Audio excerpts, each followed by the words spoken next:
I'm not going to summarize my research. Instead, I'm going to just kind of tell a story about trying to tell a story about my research.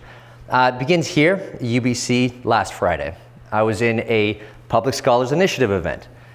We were discussing how to write op-eds, and I presented to the group an op-ed on the subject of my research, which was based on this. Research I recently did in Syria.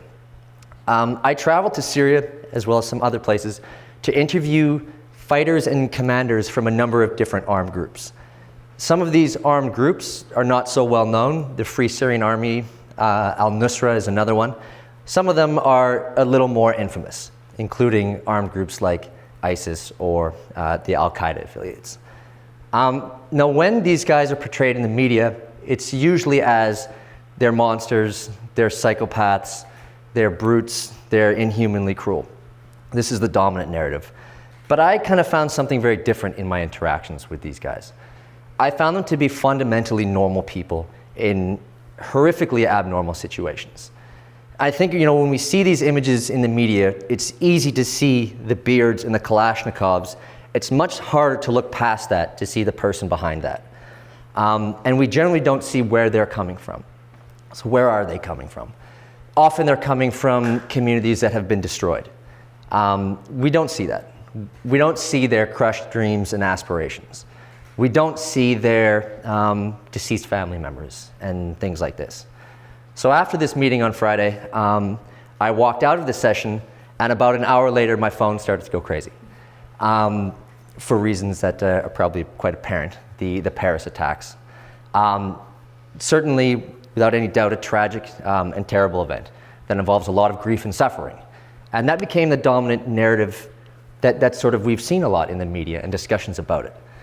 But Paris naturally isn't the only place in which we've seen suffering.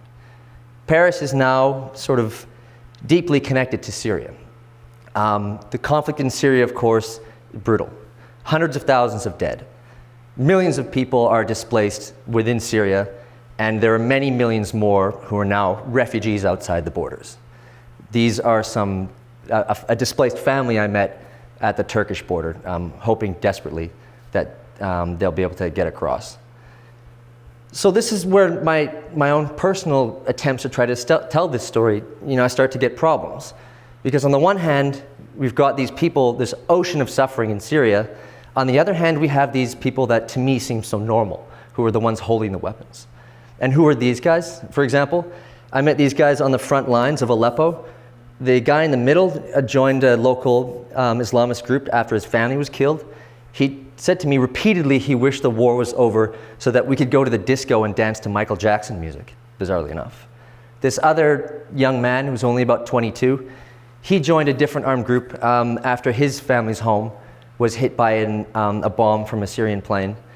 And he literally felt that he had no choice but to go and sign up with a fighting group. And this is where the problems come for me in trying to tell this story, is how do we connect this perpetrators of violence with the fact that they're suffering themselves? And naturally, this isn't something that's only happening in Syria. I also did a bunch of research on this subject elsewhere, including in Central Africa, as well as Uganda and South Sudan. Here the context is different, but some of the dynamics are the same. We see people who press ganged into armed groups, forced to join fighting groups and visit suffering on other people.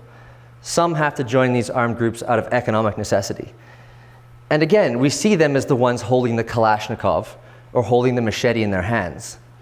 And it's really, really difficult, especially in a public scholarship sense, to try to convey this story. Because, I don't support the violence that's being done, and certainly I'm not a terrorist sympathizer, even though people would have accused me of being that. But it's hard to look past that. Here's another example from my research in Burma. Many of the armed groups there are deeply involved in the arms trade or the smuggling of drugs. At the same time, there's a lot of ethnic cleansing in that country against these guys, and they're being pushed to defend themselves. This is a sign in one of their camps that they wake up to and do a service in front of every day. And it's really, really really difficult to acknowledge that, especially in public fora like this, while also at the same time remembering the horrible extent of suffering in the civilians in Syria or recently in Paris. So this is kind of where my story kind of ends, even though it doesn't really have an ending. Because in addition to obviously these cycles of violence perpetuating themselves, there is no easy solution.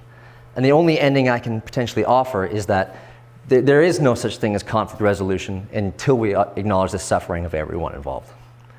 And that's the end, sort of.